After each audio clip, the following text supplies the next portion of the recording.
குரு பாதமே மதி பகவத் பாதமே கதி. அனைவருக்கும் அன்பு சார்ந்த வணக்கங்கள். 2025 புத்தாண்டு பலன். பூர நட்சத்திரத்தில் பிறந்தவர்களுக்கான பலன்களை பார்க்கலாம். எப்பொழுதும் கற்பனையும் கலைநயமும் கொண்டவர்கள் பூர நட்சத்திரத்தில் பிறந்தவர்கள். முகஸ்துதைக்கு எளிதில் மயங்கக்கூடிய நபராக இருப்பார். தன்னை யாராலும் புகழ்ந்துட்டாங்கன்னா உடனே என்ன பண்ணுறது, அவங்களுக்கு சாதகமாகவே பேசுறது. இந்த மாதிரி சூழலில் பிறந்தவங்க யாருன்னா இந்த பூர நட்சத்திரத்தில் பிறந்தவர். பூர நட்சத்திரம் என்பது மரணயோகம் இல்லாத நட்சத்திரம். இந்த 4 நட்சத்திரத்துக்கு மரணயோகமே வராது. பூரம், உத்திரட்டாதி, அப்புறம் பார்த்தீங்கன்னா சுவாதி, புனர்பூசம், இந்த நட்சத்திரத்தில் பார்த்தீங்கன்னா மரணயோகம் வராது. அப்போ பூர நட்சத்திரம் அன்னைக்கு திருஷ்டி சுற்றணும். எனக்கு கண்ணடி பட்டாலையும் படலாம், கல்லடி பட்டாலையும் படலாம், கண்ணடி படக்கூடாது. அப்போ கண்ணுக்கு ரொம்ப இம்பார்ட்டன்ஸ். பூரம் என்ற முடிகிற இடமெல்லாம் பூர நட்சத்திரத்துக்கு உண்டான ஊர்கள். பெயரில் ஜோதிடம் ஒன்று இருக்குது, அதை கொண்டு ஊர்களை அடிப்படையில் கொண்டு பிரிக்கலாம். இப்போ ஒவ்வொரு ஊருக்கும் ஒவ்வொரு பேர் இருக்குது, ஒவ்வொரு நட்சத்திரம் இருக்குது, ஒவ்வொரு ராசி இருக்குது, ஒவ்வொரு கிரகம் எந்த கிரகம் அதிக செயல்பாட்டில் இயங்குதுன்னு கண்டுபிடிச்சிடலாம். இப்போ மெட்ராஸ்னா ஊரோட தலைமைச் செயலகம் இருக்குங்க. அப்போது இங்கே அஸ்வினி நட்சத்திரம் இயங்கும். இங்கே எல்லா விதமான சோர்ஸும் கிடைக்கும். ஆண்டி அரசனாக வரத்துக்கான சூழலும் கிடைக்கும், அரசன் ஆண்டியாக கூட சூழலும் கிடைக்கும்.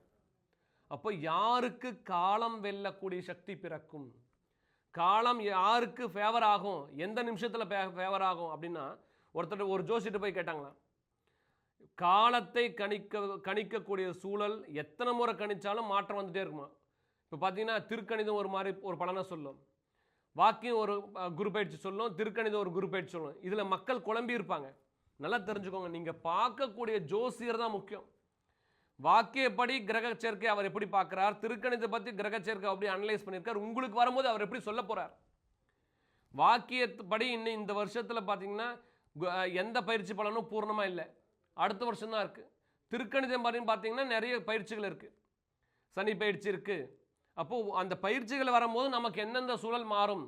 கோச்சாரம் என்பது ஒரு 25% உங்கள் ஜாதகத்தில் ஜெயிக்கும். இப்போ உதாரணம் பார்க்கலாம். சந்திரன் இருக்கும் இடத்திலிருந்து 3இல் குரு இருக்கும்போது, சந்திரன் இருக்கும் இடத்திலிருந்து 4 புதன் வரும்போது, சந்திரன் இருக்கும் இடத்துல 5 சூரியன் வரும்போதும், சந்திரன் இருக்கும் இடத்திலிருந்து 6இல் சுக்கிரன் வரும்போதும், சந்திரன் இருக்கும் இடத்திலிருந்து 7 செவ்வாய் வரும்போதும், சந்திரன் இருக்கும் இடத்திலிருந்து 8இல் சந்திரன் வரும்போதும், சந்திரன் இருக்கும் இடத்தில் 9இல் ராகு கேது வரும்போதும், சந்திரன் இருக்கும் இடத்திலேயே சனி இருக்கும் போதும் கடும் கேடு நிகழும் காலம் சொல்லிட்டாங்க.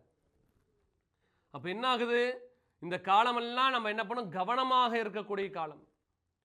அப்போ அந்த காலம் வரும்போது ராசியின் அடிப்படையில் என்ன பண்ணால் வேக வேகமாக பலன் சொல்லிடலாம். ஆனால் இந்த நட்சத்திரக்காரங்களுக்கு இந்த மாதிரி தான் நடக்கும். இதெல்லாம் தவிர்க்க வேண்டும், இதெல்லாம் அனுகூலமாக மாற்றிக்கணுன்ற எண்ணம் கொடுக்க நட்சத்திர அடிப்படையில். ஒரு கோயிலுக்கு போகிறீங்க, என்ன பண்ணுவீங்க, என்ன நட்சத்திரத்தில் நீங்கள் பிறந்தீங்கன்னு கேட்பீங்க. எதுக்கு, அர்ச்சனை பண்ணிக்கணும். அப்போது தன்னுடைய ஜென்ம நட்சத்திரம் என்னைக்கு வருதோ அன்னைக்கு கோயிலுக்கு போய் அர்ச்சனை பண்ணணும். எல்லா நாளும் கோயிலுக்கு போகிற அன்னைக்கெல்லாம் அர்ச்சனை பண்ணுறாங்க. அப்போது உங்கள் நட்சத்திரம் எதுவும் தெரியணும். உங்கள் ஜென்ம சூரியன் இருக்கக்கூடிய அதான் நீங்கள் பிறந்த, உங்கள் சூரியன் எங்கே இருக்கா அதான் நீங்கள் பிறந்த மாதம், உங்கள் சந்திரன் எங்கே இருக்கா அதான் நீங்கள் பிறந்த நட்சத்திரம்.